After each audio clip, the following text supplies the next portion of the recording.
Right, now to this. New York City Mayor Zohran Mamdani causing outrage with his decision to skip the annual Israel Day parade. He is the first mayor of the Big Apple to do that in the 62 years since the parade's inception.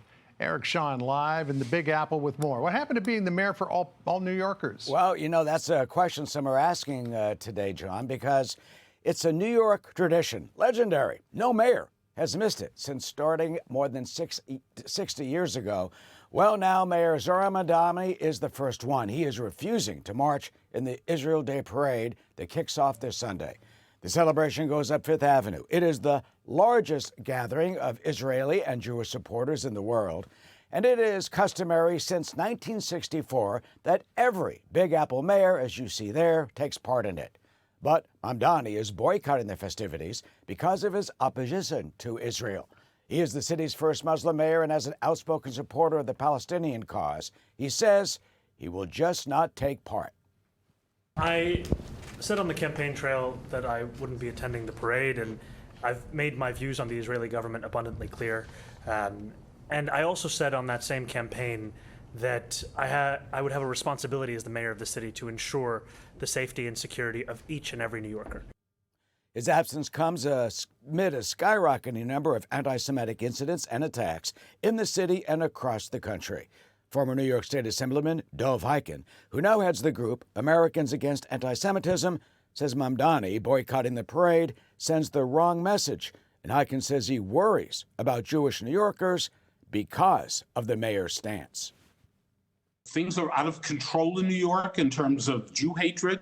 What happened in Midwood recently, in Manhattan, ongoing, the numbers of just keep on increasing, and Mamdani is part of the problem. Well, New York City Police Commissioner Jessica Tisch, who is Jewish, will represent the administration, and she is one of the honorary grand marshals of the parade. The commissioner said, quote, "It's the mayor's decision not to march, and it is my decision to march proudly." John? That pretty much sums it all up. All right, Eric Shawn for us. Eric, thank you. Sandra? Great, thank you. JPMorgan Chase CEO Jamie Dimon is speaking out now about his private meeting with New York City Mayor Mamdani, saying that he pressed the mayor on the importance of getting things done over ideological purity. I had a great meeting with Mamdani, meaning it was pleasant, but I said everything I wanted to say. I've seen mayors grow into the job. I mean, he's running a city of 300,000 employees now.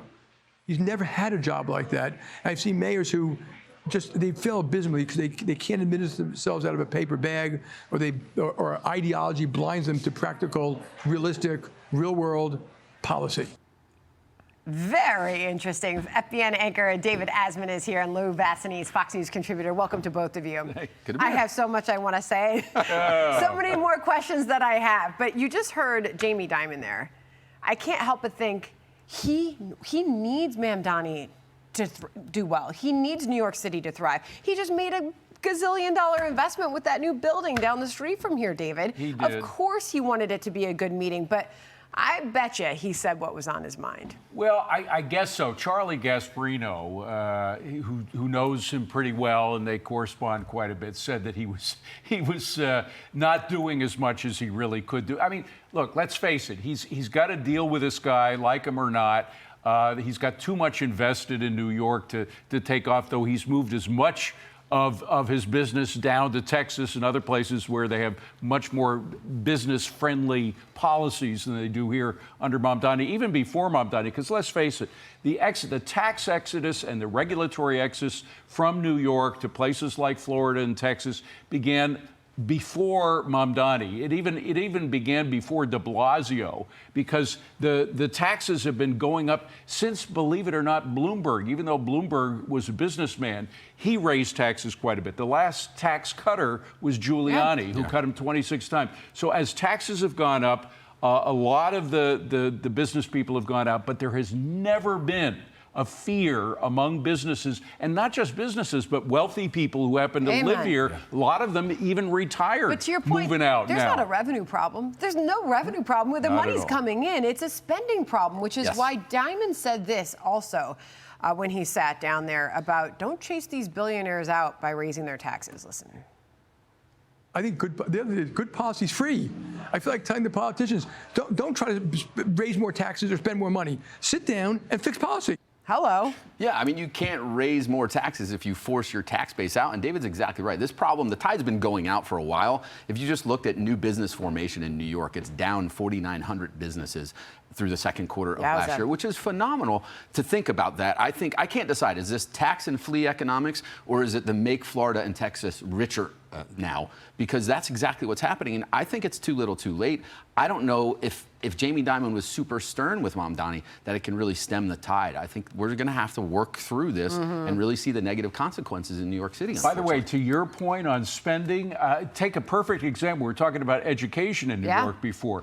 30 to 40%, 40% if you include all of the pension payments that go in, but 30% of active revenue going from the budget of New York, which is huge, $160 billion, goes to education. At the same time, we're spending $42,000 a year per pupil, more than any other place in the universe. Don't get started about how much we're spending per homeless person, right? At the same time that all of the test grades are going down, that college admittance is going down, that dropouts are going way up. So there is zero return on investment, and that's 30%, at least 30% of the budget. So the kids are failing in so many of these state report cards. They're just dismal. And then they're passing them on through and graduating them, which in some cases you can make the cases even worse. But that's why Jamie Dimon was also asked, thanks for the segue, about education and American values being taught in American schools. Listen.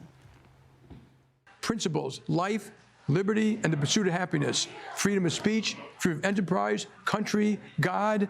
That's what it's about. Yeah. And we don't teach that anymore. And those values are why those values of freedom are everything. They're more powerful than anything in the world. And we've done a terrible job making that part of our school system. Very interesting. How about add capitalism to that? Why don't we teach about capitalism? I know you did the special on socialism, but you're seeing this is not just the billionaires leaving because of the education system. It's the middle class. One stat no one looks at is the number of students enrolled in New York City public schools went from 1 million to 750,000. That's the middle class fleeing the politics, the policies, the lack of resources. It's not just the rich and the elite that you can overtax to make up for it. But you know who is teaching capitalism? The Trump accounts. The Trump accounts give a kid an introduction to capitalism with $1,000 given by the federal government right away. Immediately, that kid is going to be growing up looking at how his portfolio is increasing, maybe even taking some stabs at recommending to whoever's controlling his fund. Gee, Dad, I've been reading about this new stock that looks pretty good. Okay, we'll put a little bit in there. I love this idea of teaching capitalism with skin in the game, which is what the Trump accounts are all about. We got to get people excited about college again. Now, let's finish off with these Fox News polls. This is fascinating. When we look at and compare to 25 years ago, what people think about a college education, whether it's more or less important to succeeding in life. Look at that drop to 37%.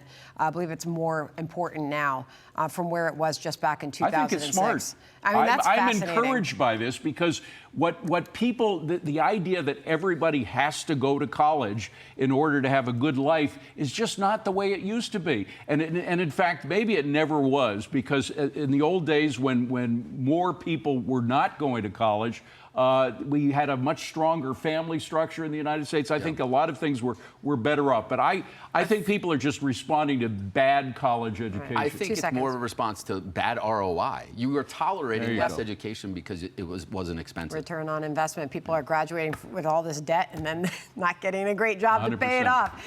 Thank you very much to both of you. Appreciate the Be sure to like and subscribe for all the Fox News latest on YouTube and catch full shows streaming now on Fox One.